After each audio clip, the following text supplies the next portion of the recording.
Pessoal, outra coisa, Natan, quando a gente está falando um exemplo porque aqui, qual a importância, e hoje eu entendo, né? Você vê que tudo é utilizado, por exemplo, hoje na internet, nas redes sociais, através de gráficos, né? Igual surgindo agora a inteligência artificial, para a utilização de gráficos e tudo mais. Então, assim como o mal é muito utilizado para isso, hoje eu entendo que Deus fez tudo isso com o seu plano também para que houvesse essa luta justa, né, entre a luz e as trevas. Não é à toa que um exemplo, hoje eu entendo também que a minha profissão, por eu ser designer lá atrás, nos meus 15 anos, eu estudando para ser designer, achando que eu estava controlando a minha vida na circunstância de sem ter uma inspiração divina, né? E hoje eu entendo os propósitos de tudo. E os nossos gráficos, eles servem para quê? Para mapear cada palavra da Bíblia, cada versículo que está falando um exemplo do mesmo assunto, rastreando. E uma coisa que nós conseguimos rastrear de uma forma muito nítida na palavra, principalmente com os gráficos que eu vou mostrar agora, Nathan, é justamente em relação à etnia do anticristo, que são as vertentes opostas ao povo de Deus. Um exemplo, esse gráfico que eu vou mostrar agora na tela aí, um exemplo, ó. Nós vemos que a promessa, pelo menos o que nós consideramos aqui, Nathan, e aí você dá um respaldo depois da sua visão, daquilo que você tem, pode falar amplamente até, que a promessa, na verdade, da igreja, ela começa, ao meu ver, lá em Abraão. Quando Deus, na circunstância da promessa nítida, assim, quando ele fala para Abraão, Abraão, sai da terra da tua parentela, vai para onde te mostrarei, de lá te fazer paz de multidões, e serão benditas todas as nações da terra. Ou seja, nós vemos essa promessa vindo para Abraão. E quando, então, Abraão, ele tem a sua esposa Sara, aí Sara tem a maravilhosa ideia, né, de mandar ele se deitar com Agar, Agar, que era uma egípcia, tem o Ismael, de acordo com Gálatas, dos montes das Arábias, ou seja, Ismael, os ismaelitas hoje são os árabes, biblicamente falando na questão da etnia, no caso, é uma mistura étnica, né, de hebreu com egípcia com árabe, no caso, né, tanto que aqui, ó, árabe quer dizer mestiço, que é a raça, muçulmano é a religião que eles seguem, ou seja, qualquer pessoa de qualquer etnia pode ser muçulmano, só ele se converteu ao Islã, no caso. Aí, então, só que a promessa Deus tinha feito para Sara junto com Abraão. Então Deus passa a cumprir isso através do Isaac. Depois eles têm, então, o Isaac, tanto que Deus fala para ele, dai-me o seu único filho, sendo que ele não era o único filho, já tinha o Ismael, só que Deus está tratando ele como filho da promessa, a qual ele tinha, por isso trata ele como único filho. E aí, então, eles têm os gêmeos, o Jacó e o Esaú, que no qual já brigavam no ventre de Rebeca ali os dois, e o anjo revela para ele dizendo o seguinte, ó, dentro de você tem duas etnias, que no qual um vai guerrear contra o outro, e o irmão mais novo vai dominar sobre o mais velho. Tudo que eu estou dizendo aqui é bíblico, ok? Aí o Esaú vende o direito de primogenitura por um prato de leitilha, e a leitilha no Oriente Médio ela é vermelhada, né? Por isso que ele tem o nome trocado para Edom. Edom quer dizer vermelho. Aí tem os povos edomitas. Os edomitas geram também povos edomitas, amalequitas, que hoje também são os árabes. Aí nós temos então a descendência de Ló também, com Moab, Ben-Ami, que coabitou com as suas filhas. Aí gera os moabitas, os amonitas, que também, quando você traça a linha paralela, também vai para os árabes. Ou seja, todos aqueles na Bíblia, obviamente, que foram inimigos do povo de Deus posteriormente, foram justamente essa etnia, que se torna inimiga do irmão mais novo, que era o Jacó, que depois tem o nome trocado para Israel, que geram as 12 tribos, que geram judeus, que é a tribo de Judá, que aí vem o Messias, que é o Cristo. Ou seja, em oposição ao povo de Deus, a qual Deus escolheu o Messias, vem a etnia posterior, que sempre está degladiando contra Deus, que são os muçulmanos, que são os árabes. Isso, tudo que eu estou mostrando aqui para vocês é bíblico, tá, gente? Essa questão étnica para vocês rastrear. Tanto que, olha o que Deus fala, Natan, lá para quando ele fala para Esaú, lembra quando eles estão ali brigando pelo direito de primogenitura? Aí o Esaú chega depois, o Jacó pega a benção do irmão, né? Ele chega ali primeiro, a Rebeca faz toda aquela, faz a comida, faz tudo lá para ela. Aí ele vai para abençoar. O Isaac vai abençoar o Jacó. Ele diz o seguinte: isso aqui é profético. Deus lhe dê do orvalho do céu, da exuberância da terra, e fartura de trigo e vinho. E aí ele diz: ó, que povos sirvam você, nações te reverenciem, que você seja senhor dos seus irmãos. Ou seja, em relação aos irmãos, era a descendência dos muçulmanos depois, que posteriormente hoje são os árabes, né, na composição. E os filhos da sua mãe se curvem diante de você. Maldito seja que te abençoarem, e bendito seja os que te abençoar. E aí depois o Esaú chega, como se nada tivesse acontecido, sendo que lá atrás já tinha vendido o direito de primogenitura por irmão. Ele chega: pai, me abençoa, eu quero receber minha bênção. E o que ele diz? Isaac, eu já dei sua bênção para seu irmão me enganou e entreguei para ele.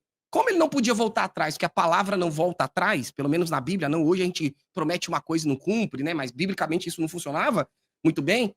Então Isaac disse para o Esaú: você viverá longe de terras boas, ou seja, longe de Jerusalém, do orvalho que cai do céu. Isso aqui é referência da terra prometida. E olha o que ele diz: você viverá pela sua espada, será empregado do seu irmão, porém, quando você se revoltar, se livrará dele. E olha os símbolos proféticos bem presentes. A descendência de Esaú, que são os muçulmanos, que são os árabes, vivem pela espada. E não é à toa que o símbolo do Islã hoje é justamente a espada. E não é à toa, Natan, que eu concluo para passar a bola para você, que quando a abertura do segundo selo, olha o que a Bíblia diz: o cavalo vermelho, que quer dizer dom. Estou falando de Bíblia, isso aqui não é chutismo nem nada, de Bíblia. Depois o cordeiro quebrou o segundo selo, ouviu o segundo ser vivo dizer: venha, e saiu outro cavalo que era vermelho, ou seja, Edom, não por coincidência. O seu cavaleiro recebeu o poder de trazer guerra ao mundo a fim de que as pessoas matassem uma das outras, e ele recebeu uma grande espada. Eu digo sempre pra galera aqui: oh my God, como a Bíblia é perfeita. A representação do Islã está exposta diante dos nossos olhos. Diga aí, Natan, passa a bola pra tu.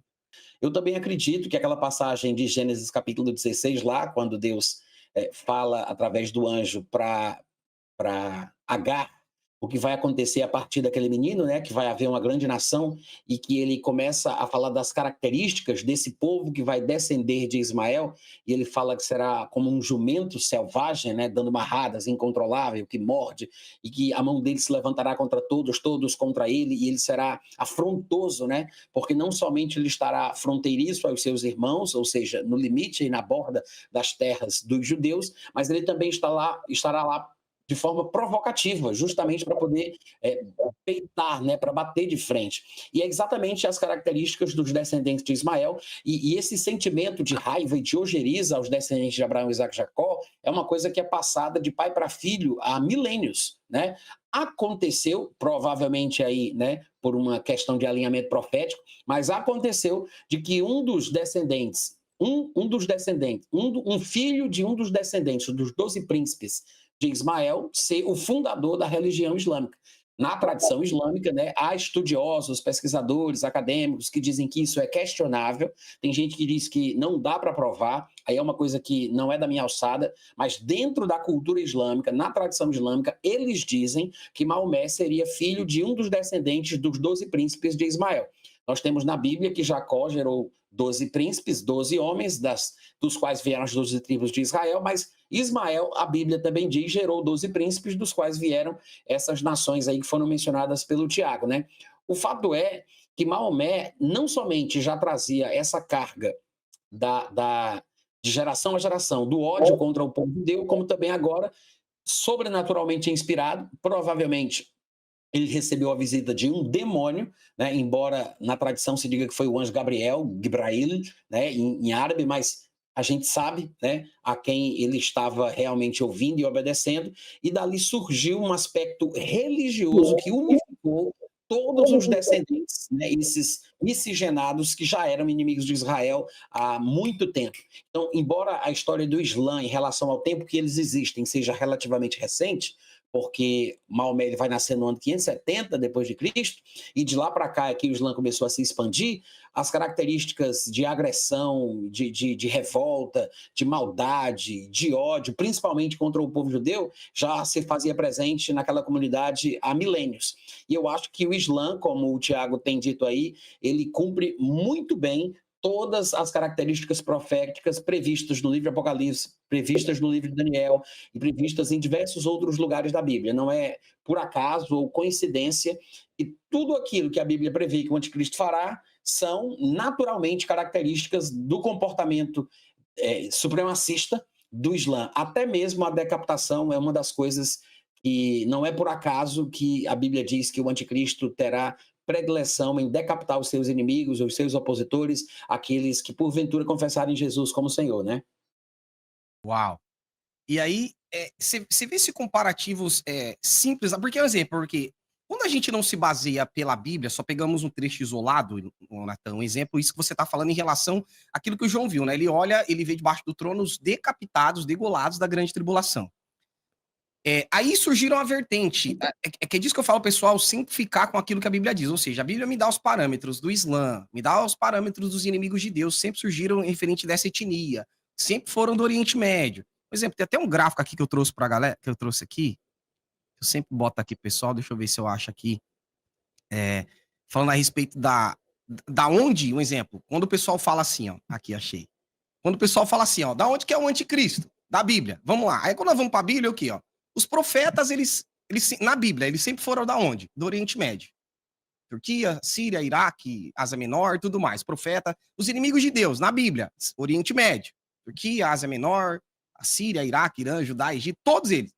As histórias bíblicas acontecem aonde? Oriente Médio, obviamente com extensão na Ásia, Império Romano e tudo mais que nós falamos. O Messias, de onde? Do Oriente Médio, tal. O epicentro da grande tribulação, de acordo com a Bíblia, onde está derramando as taças, as trombetas e os selos. Oriente Médio. E de onde que é o anticristo? Aí o pessoal joga nos Estados Unidos. Eu falo... Ou Europa, né? Eles falam, da América? Eu coloco aqui, né? Brincando, da América? Ou da Europa?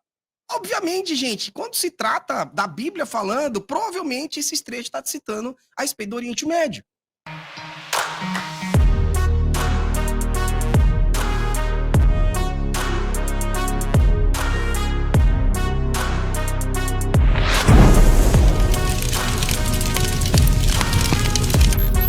Espero por você. Uma escatologia